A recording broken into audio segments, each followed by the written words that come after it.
Well, we're on lesson 62, and we were talking about Japan.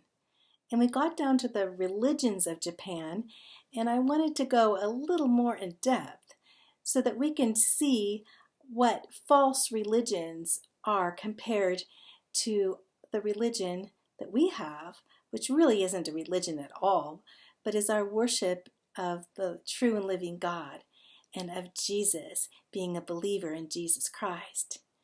So let's go to Japan and let's talk about their religions.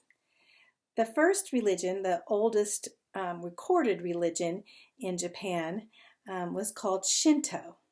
I had heard of Shinto, but I didn't really know what they believed in, what it meant. Well, Shinto actually was called the Way of the Divine, and they really didn't have a founder or scriptures or teachings, but it was to look to the creation, and worshiping the Creator was not there. Instead, they worshiped the creation. So they believed there were mystical powers in nature. So they were pretty much nature worshipers. But this nature worshiping kind of crossed over into their traditional values. Each family would have their own so-called guardian nature god. And this so-called god or shrine that they put up like in their house, and then maybe in their community they'd have another shrine they believed deserved respect and honor. And if you didn't honor your local gods and your family gods, then you would not have power. They thought you would not have power politically. You would not have power and honor in your family. Possibly bad things could happen. So looking back at that, they looked to worshiping the creation rather than the Creator. If you read in Romans 1, it talks about that. They went from knowing the true and living God to not knowing anything, really. How sad. The second thing that happened was Confucius. And Confucius was Chinese, but Japan also did take a lot of the values of Confucius.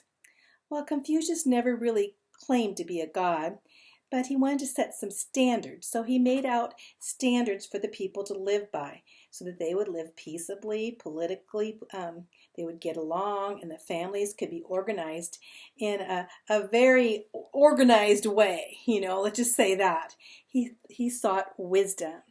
Now, we went over Confucius before, but when you look at Confucius and his lifestyle, he didn't really claim that he was making a new religion, just trying to look to some wisdom somewhere, which is kind of sad too.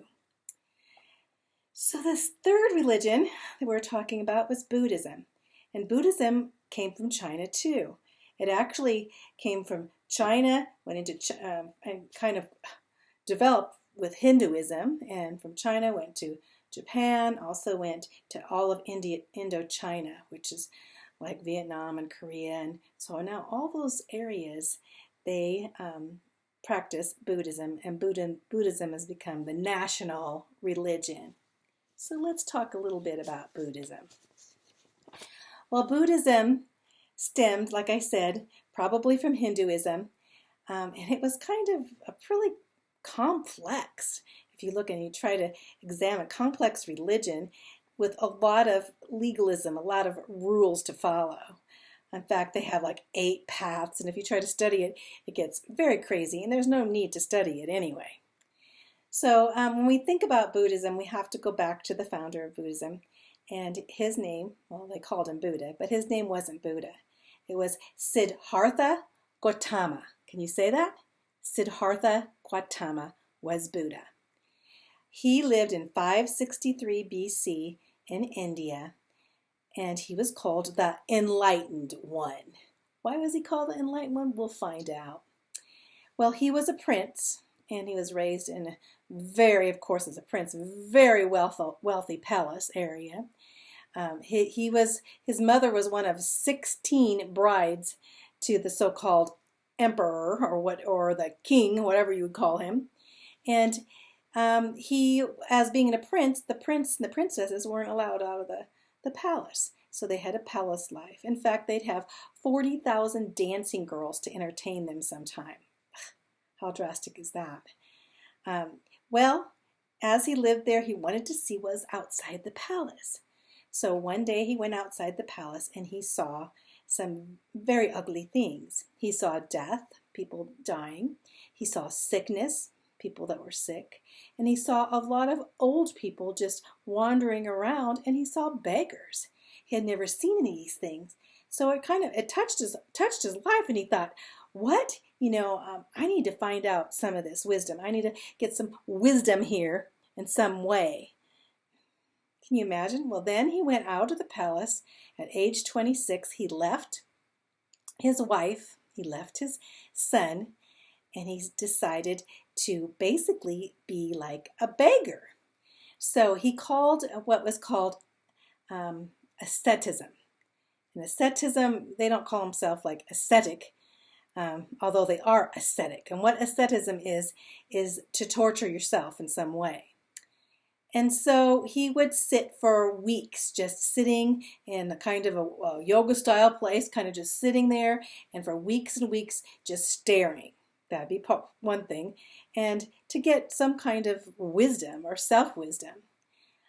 He also would go on a diet of 1 grain of rice a day. Can you imagine that? So he'd get pretty thin, almost to the point of death. And then he'd eat till he was very humongous, very huge, like the big Buddha, smiling Buddha, and then he'd go on his diet again. That was part of his religion, that he thought of a way to get more power or more wisdom in himself. He did other things, like sometimes he would even eat his own excrement. I'm not going to tell you what that's about. Find out on your own. He also would try to sit and hallucinate. So he'd go without water and without food until he was almost dead, so he could hallucinate and go into a trance. And he'd say all these weird mantras over and over and over in this trance to try to get extra power. To me, it seemed like very evil. And if he got any power, I don't think that power, well, we know that power would never come from God. His belief was basically pretty sad, because he said being born is a sorrow, age, growing old, is a sorrow, and then death is a sorrow. And so he basically was looking for some truth, it sounded like to me, but he would get a follower, and people are following, and people would follow him in the midst as he begged for food, which is kind of weird. But he did believe in reincarnation. So he thought during this life, if he could torture his body in some way, that finally he would be able to come back, as a more enlightened being. Kind of crazy. We talked about reincarnation and karma, and how it's so sad. It's trying to work your way to the next life of being better and better and better, which we know does not happen. Buddha was basically an atheist. He didn't really take all of the 3 million gods of Hinduism. He basically considered himself as that God figure, or that figure that would give him enlightenment. Somehow he could get his enlightenment on his own. He believed that man was the center of the universe, not God. He didn't really believe in sin or forgiveness or worship. Self-control was basically his main belief, that he had to control himself. He really didn't believe in himself having a soul per se. Buddhism would have a lot of rituals to follow and a lot of rules to follow. Nothing to do with love, really, at all. Pretty sad religion. Buddhism, in fact, all the regulations, they have like 227 regulations to follow now. People are trying to follow them, even today. It's pretty much of a cult type religion, in that they have incense and take drugs sometimes. In fact, LSD, which is a hallucinated drug, and marijuana, they became popular in Buddhism, and that's probably why a lot of people during the time of rock and roll and, going like the Beatles. They all went over to practice Hinduism and Buddhism because of the drug culture there. So they could do drugs, I guess. And the mantras and the spells, yoga kind of had this, you have to say the same thing, clear your mind and say the same thing over and over and over. And transcendental meditation all kind of fell into that Buddhism realm. They had a false compassion. When you see Buddha, he seems like a nice chubby little guy, or little statue, chubby big statue sometimes. And this statue, as for worshiping, you come around and they worshiping, and they're bringing little treats for and sitting around there. I've seen them do them. Like, what are they doing, giving offerings to Buddha there? It's pretty much of a false compassion, because Buddha basically was talking about self, all about self, not about helping others necessarily. So one thing about Buddha, he's still in the grave. You see, Jesus rose from the dead to give us life and hope, a living hope. Buddhism is very hopeless.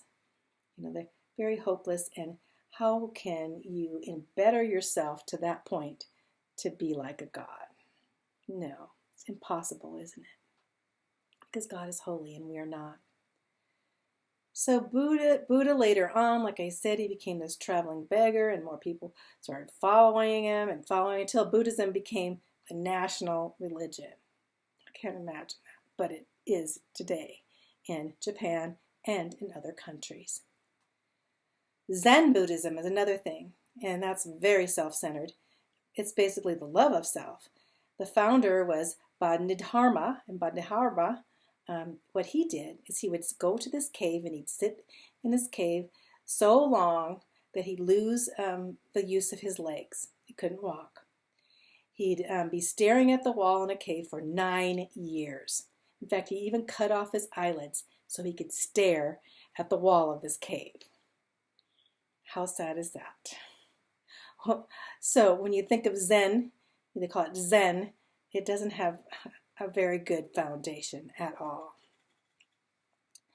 In fact, Buddhism, Zen Buddhism, is all about self-salvation, trying to work yourself into a point where you think that you have reached the enlightened state. Zen teaches nothing, no love, no faith, no relationship with God, no love of your neighbor, no help for social injustice, like not to go help the poor. They never did that. They don't have any set doctrines or rules, and their concern for others is pretty non-existent, considering they were into enlightening themselves. Historically, I wrote this down, Buddhism has produced nothing but indescribable conditions under which its subjects live. For almost everywhere Buddhism holds, wherever Buddhism is, there stalks the specter of disease, hunger, and moral and spiritual decay. The peoples of the Orient are slaves of their religion, and Buddhism, with its egocentricity, inherently selfish concept of life and responsibility to society, is by all odds one of the greatest offenders. You see, by their fruits you'll know them. And Buddhism, today has not helped the countries of the Orient, the countries of China and Japan at all. So how do we lead a Buddhist to the Lord? We lift up Jesus Christ, and we share the good news and the joy of our salvation and peace, and it will become contagious. We just pray that the Lord would set them free from a very self-centered religion.